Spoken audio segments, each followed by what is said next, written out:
ஓம் சக்தி குருவடி சரணம் திருவடி சரணம். குரு வாழ்க, பங்காரம்மா வாழ்க. குழந்தைங்க நல்லா இருக்கிறீங்களா? குழந்தைங்கெல்லாம் ஒவ்வொரு நாளும் ஸ்கூல் விட்டு வந்தானே அருளாக்க படிக்கணும், சக்தி ஒலி படிக்கணும். குரு காணிக்கை போட்டு ஒவ்வொரு நாளும் சாமி கும்பிட்ட பழக்கத்தை உருவாக்கிக்கங்க. அது உங்க வாழ்க்கைக்கு அந்த சின்ன ஒரு தர்மம் உங்க தலையே தலைமுறையே பாதுகாக்கும், உங்களுக்கு பாதுகாப்பு கவசமாக இருக்கும். கதையெல்லாம் எல்லாம் கேட்டிருப்பீங்க. இப்ப அம்மாவுடைய அறிவாக்கு ஒண்ணு, ஒவ்வொரு காரியத்துக்கும் ஒவ்வொரு காரணத்துக்கும் ஒரு காரியம் உண்டு. எல்லா செயல்களுக்கும் ஏதாவது ஒரு காரியம் இருக்கும். என்னுடைய வழிமுறைகளை ஆராயாதே, உன் மூளைக்கு அது எட்டாதுன்னு அம்மா சொல்றாங்க. அப்படிதான். இது நம்ம கடவுள் எதுக்காக இப்படிலாம் செய்யறாரு, எதனால கஷ்டம் மேல கஷ்டம் வருது நம்ம நினைக்கிறோம். நம்ம கடவுளை கும்பிடுறோமே, கடவுளை இப்படி வழிபாடு பண்றோம், ஒவ்வொரு வாட்டியும் 1008 மந்திரம் படிக்கிறோம், வழிபாடு பண்றோம், தொண்டு செய்யறோம், தியானம் பண்றோம், எல்லாம் செய்யறோம். ஆனா நமக்கு சோதனை மேல சோதனை வந்துகிட்டே இருக்குது. கடவுள் ஏன் நம்மளை கண் திறந்து பார்க்க மாட்டாரு, இவ்வளவு சோதிக்கிறாரா, கடவுளுக்கு கண்ணே இல்லையா, எல்லாரும் புலம்புறாங்க. அதே மாதிரிதான் இந்த இப்ப நான் சொல்ற கதையிலையும் ஒரு விவசாயி ஒருத்தர், அவருக்கு மனைவி இல்லை, அவருக்குன்னு ஒரு சொத்து எதுவுமே கிடையாது. அவருக்குன்னு ஒரு சொத்துன்றது ஒரே ஒரு குதிரை தான். ஆனா அவருக்கு ஒரே ஒரு மகன் மட்டும் இருக்கிறான். அப்போ இந்த குதிரையை வச்சுக்கிட்டு தான் அவங்க ஒரு சொற்ப வருமானத்துல வாழ்க்கை வாழ்ந்துட்டு போறாங்க. அந்த விவசாயி இருந்தாலும் தான் ஏழ்மை நிலைமையா இருந்தாலும் எப்பயுமே கடவுள் மேல உறுதியான நம்பிக்கை. அவருக்கு கடவுள் மேல உறுதியான நம்பிக்கையும் அவ்வளவு திடமான பக்தியோடு இருக்கிறவர். எது செய்தாலும் கடவுள் நன்மைக்கு தான் செய்வாரு, என்னைக்குமே கைவிட மாட்டாருன்ற ஒரு நம்பிக்கையில, ஆழ்ந்த நம்பிக்கையில அவர் இருக்கிறார். அந்த மாரி இருக்கும்போது ஒரு நாள் என்ன பண்ணுது, திடீர்னு அந்த ஊர் மக்கள்லாம் சொல்லுவாங்களாம், நீங்க இவ்வளோ பக்தியா இருக்கிறீங்களே, கடவுள் உங்களுக்கு என்னத்த செய்துட்டாரு, இந்த ஒரு குதிரையை தவிர உங்களுக்கு வேற ஒண்ணுமே இல்லையே, உங்க பையனை வச்சுக்கிட்டு நீங்க இவ்வளவு கஷ்டப்பட்டு இருக்கிறீங்களே, இவ்வளோ பக்தி கடவுள் கண் திறக்க மாட்டாருன்னு சொல்லிட்டு ஊர் மக்கள் எப்ப பார்த்தாலும் அவரை பார்த்து ஏதாவது சொல்லிக்கிட்டே இருப்பாங்களாம். அவர் எதுக்குமே பதில் சொல்லாது, எல்லாத்துக்கும் ஒரு வழிகாட்டுவார், கடவுள் வழிகாட்டுவாரும், கம்முன்னு இருப்பார். ஒரு நாள் என்ன பண்ணிச்சு, ஒரு நாள் அந்த குதிரை திடீர்னு காலையில பார்த்தா அந்த அவருக்குன்னு இருந்த அந்த ஒரு குதிரை காணா போயிடுச்சான். அந்த குதிரையை காணா பண்ணோடனே அவர் மகன் ரொம்ப பதறி போயிட்டாங்க. அப்பா, நமக்குன்னு இருந்த அந்த ஒரு குதிரை, அந்த ஒரு குதிரையும் காணா போயிடுச்சு. இப்ப நம்ம வருமானத்துக்கு இப்ப என்ன பண்ணுவோம், சொற்ப வருமானம் கூட இல்லையே, நீங்க கும்பிடுற கடவுள் ஏன்பா இப்ப நம்மள சோதிக்கிறாருன்னு அவங்க பையன் புலம்புவானாம்.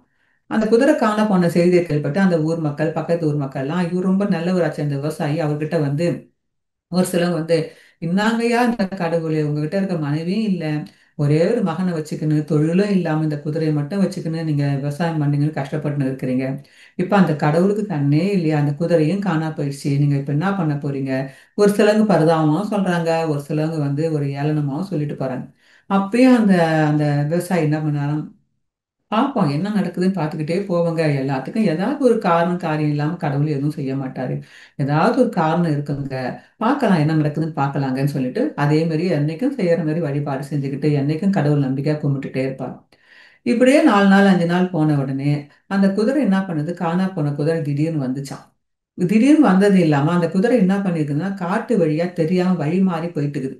வழி மாறி போன குதிரை என்ன செஞ்சு, தான் மட்டும் வராம தன் கூட ஒரு 4 காட்டு குதிரை, நல்ல திடமான கொழுத்த காட்டு குதிரை 4 குதிரையை கூட்டு வந்து 4 குதிரையை கூட்டிட்டு வந்தோடனே, அப்பா அதை பார்த்த உடனே அவங்க மகனுக்கு ரொம்ப சந்தோஷமாயி போச்சு. அப்பா அது பாருங்கப்பா, நம்ம குதிரை திரும்பி வந்து போச்சு, நம்ம குதிரை திரும்பி வந்தது இல்லாம 4 காட்டு குதிரையை கூட்டு வந்துக்குதுப்பா, இப்ப நம்ம வாழ்க்கையில இனிமே விட்டு கடவுள் விளக்கிட்டு வச்சுட்டாருப்பா. இந்த 5 குதிரையும் நம்ம நம்ம குதிரையும் சேர்த்து இந்த 5 குதிரையும் நல்லா பழக்கிட்டு, அது மூலியமா நம்ம நல்லா செல்வம், நல்லா அதை பழக்கி நல்ல செல்வந்தர் ஆகலாம்பா, நம்ம வாழ்க்கையில கஷ்டமெல்லாம் தீர்ந்து போச்சுப்பான்னு சொல்லிட்டு ரொம்ப சந்தோஷப்பட்டாராம்.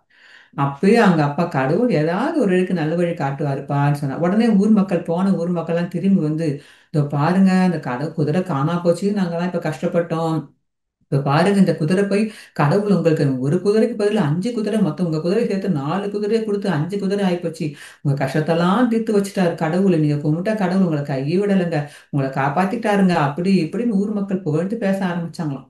அப்பயும் அந்த அந்த விவசாயி என்ன பண்ணாரு, எதுக்குமே மயங்காம, இருக்கட்டும்மா பார்ப்போம், நாளை என்ன நடக்குதுன்னு பார்த்துக்கலாம், எல்லாம் கடவுளுக்கு கடவுள் கொடுக்குறாரு, கடவுள்கிட்டே அர்ப்பணிச்சுட்டு போய்கிட்டே இருக்க வேண்டியதுதான் சொல்லிட்டு அப்பயும் அதே சாந்தமா இருந்துட்டு, எல்லாமே கடவுளுக்கே அர்ப்பணிக்கிறேன்னு சொல்லிட்டு அப்படியே சாந்தமா என்னைக்கும் போல அந்த வழிபாடு, என்னைக்கும் போல தன் வேலையே கடமையே கண்ணா செஞ்சுட்டே இருந்திருக்கிறார்.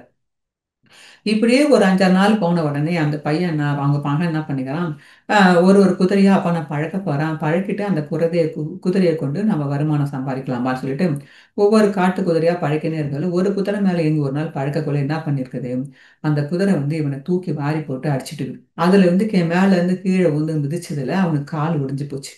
கால் ஒடிஞ்சு போயிட்டு உடனே வந்து அவனை மாவு கட்டு போட்டு அந்த பையனை படுக்க வச்சிட்டாங்க. உடனே அவங்க பையனுக்கு ரொம்ப கோவம் வந்து போச்சு. வந்து அப்பா நீங்க இவ்வளவு நாள் என்ன சாமி கும்பிட்டீங்க, இந்த கடவுள் இப்பதான் கண் திறந்து பார்த்தாரு, நமக்கு 5 குதிரை வந்துக்குது, இந்த குதிரையை வச்சு நம்ம எப்படியாவது பழைக்கு வருமானம் சம்பாதிக்கலாம், நல்ல செல்வந்தராலாம் நான் கற்பனை பண்ணியிருந்தேனே, இதுகாட்ட அந்த கடவுளுக்கு கண்ணே இல்லையா, நீங்க கும்பிட்ட கடவுள் எங்க காப்பாத்துறாரு பாத்தீங்களா, என் காலை ஒடிச்சு உட்கார வச்சுட்டாரு, 6 மாசம் வரைக்கும் என்னால இனிமேட்டு எந்திரிக்கவே முடியாது, படுத்த படிக்கா இருக்கணுன்றாங்களே, நான் என்ன செய்ய போறேன், இந்த குடும்பத்தை எப்படி நம்ம காப்பாத்த போறோம், ரொம்ப புலம்ப ஆரம்பிச்சிட்டாங்க. இதை கேட்டு அந்த ஊர் மக்கள் எல்லாம் திருப்பி ஓடியாந்து, என்னங்க ஒரு குதிரை போச்சு வந்ததுன்னு பார்த்தா 5 குதிரை வந்தது, கடவுள் உங்களுக்கு கண் திறந்தார், அந்த கடவுள் என்ன பண்ணிக்கிறாரு பாருங்க, உங்களை சோதனை மேல சோதிக்கிறாரு, நீங்க என்ன பாவம் பண்ணீங்களோ தெரியலையே, இந்த உங்களுக்கு உங்க குதிரை வந்ததுல உங்க பையனோட காலை ஒடிச்சு 6 மாசம் வரைக்கும் உங்களை வந்து படுக்க வச்சிருச்சு பாருங்க, நீங்க இப்ப வருமானத்துக்கு என்ன பண்ணுங்க, சாப்பாட்டுக்கு என்ன பண்ணுங்க, இந்த கடவுள் ஏங்க இப்படி உங்களை சோதிக்கிறாரு, கடவுள் சோதிக்கிறதுக்கு ஒரு வழியே இல்லையா, ஒரு எல்லையே இல்லையான்னு சொல்லிட்டு ஊர் மக்கள் புலம்ப ஆரம்பிச்சிட்டாங்க.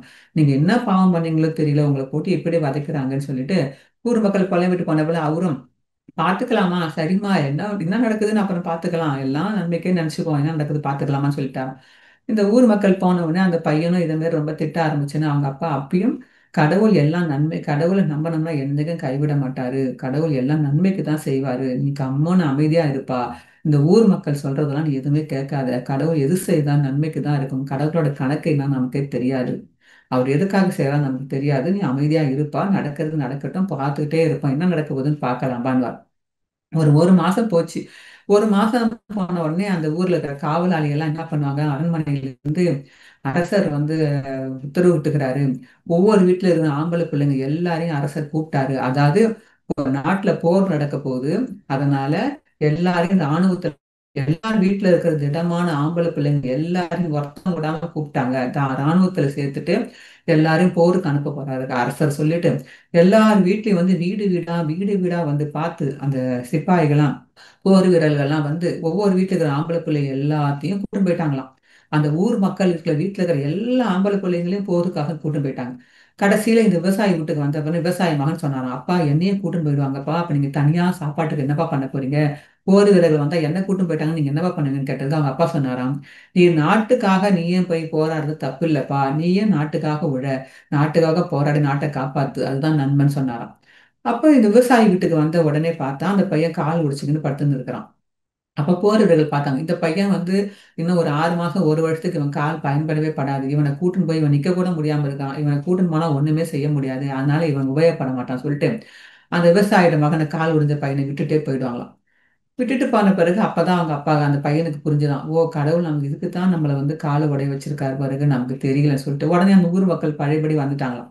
வந்துட்டு ஐயா நீங்க எவ்வளவு பாவம் பண்ணங்கன்னு கொஞ்சம் கூட திட்டின ஊர் மக்கள் வந்து இப்ப வந்து ஐயா நீங்க எவ்வளவு புண்ணியம் பண்ணியிருக்கீங்கன்னா, புண்ணியம் இந்த செய்த புண்ணியத்தால் தான் பாத்தீங்களா உங்க பையன் வந்து கால் ஒடிஞ்சு படுத்திருந்தனால தான் இன்னைக்கு வந்து இந்த போர் வீரர்களுக்கு வந்து போருக்கோசரம் எங்க வீட்டு பிள்ளைங்கெல்லாம் கூட்டு போயிட்டாங்க, என் வீட்டு பிள்ளைங்கெல்லாம் எப்ப உயிரோட திரும்பி வராங்க எங்களுக்கே தெரியாது, இப்ப நாங்கெல்லாம் பிள்ளைங்க எல்லாம் தவிச்சுன்னு இருக்கிறோம், ஆனா உங்க வீட்டு பையன் கால் ஒடிஞ்சு இருந்தனால தான் இப்ப வந்து உங்க பையனை வந்து போர் வீரர்கள் கூட்டுன்னு போல, அவன் விட்டுட்டே போயிட்டாங்க, நீங்க என்ன புண்ணியம் பண்ணீங்களோ தெரியல, உங்களை கடவுள் வந்து காப்பாத்திட்டாரு பாருங்க, நீங்க செய்த கடவுள் உங்களுக்கு துணை புரியுறாருன்னு சொன்னாங்களாம்.